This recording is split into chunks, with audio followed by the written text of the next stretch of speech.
ప్రియమైన దేవుని పిల్లలరా, రాజులైన, అధికారులైన, సామంతులైన, శాస్త్రవేత్తలైన, ధనికులైన, దరిద్రులైన, శాస్త్రులైన, సన్యాసులైన ఎవరైనా మరణము రుచి చూడని నరుడు ఎవడు అని దేవుడు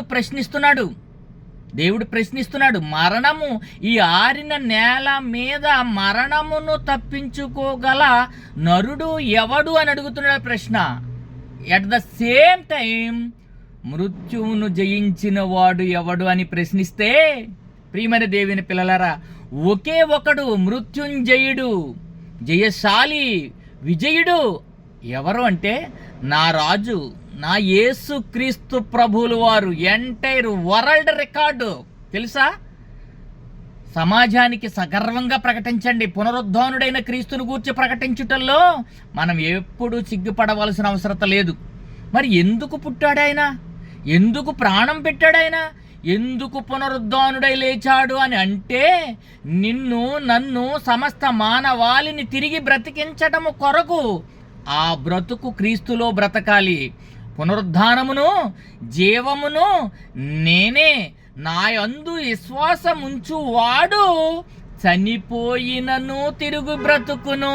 అంటే మనిషికి మరొక బ్రతుకుంది అనే ఆలోచనలోనికి దేవుడు తీసుకెళ్తున్నాడు. ప్రియమైన దేవుని పిల్లలారా, చస్తే ఏ గొడవ లేదని మనిషి అనుకుంటున్నాడు, కానీ చచ్చిన తర్వాత పరిణామాలను క్రైస్తవుడే వివరించి చెప్పాలని గ్రంథాన్ని చేతికిచ్చాడు, మనకి జీవ గ్రంథాన్ని. ప్రియమైన దేవుని పిల్లలారా, పునరుద్ధానము, జీవము, నీకు పునరుద్ధానములో జీవమునిచ్చేవాడును నేనే అంటున్నాడు. ప్రియమైన దేవుని పిల్లలారా, ఆలోచించండి. ఎవరైనా నీ కొరకు, నా కొరకు ప్రాణం పెట్టారా?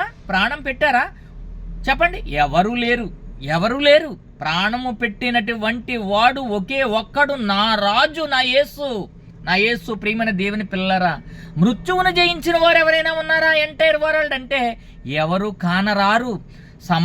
ఖాళీ సమాధి. ఈరోజు మరి సమాధి నుండి పునరుద్ధానుడై తిరిగి లేచిన యేసునండి అంటే ప్రపంచ మానవాళి ఒప్పుకొని తీరాలి. ఎందుకంటే ఆయన పునరుద్ధానుడైన తరువాత అనేకులకు ప్రత్యక్షపరచబడ్డాడు, అనేకులకు కనబడ్డాడు. ఆయన మరణాన్ని జయించి తిరిగి లేచినటువంటి సన్నివేశాన్ని రుజువు చేసినటువంటి యేసు. ప్రియమైన దేవుని పిల్లలారా, మరణపు ముళ్ళును విరిచిన దేవుడు, మరణాన్ని జయించిన వాడు, మృత్యుంజయుడు, పునరుద్ధానులైన వారిలో మొదటి స్థానంలో ఆయనే ఉన్నాడు. ఎవరు ఇంతవరకు చనిపోయి తిరిగి లేవలేదు. క్రీస్తు రెండవ రాకడలో మనమందరము లేపబడతాము. చనిపోయిన వారు మొదట లేపబడతారు. అటువలే సజీవులమై నిలుచున్న మనము కూడా ఈ శరీరాన్ని విడిచి మహిమ శరీరాన్ని సంతరించుకుని దేవునితో వెళ్ళాలి.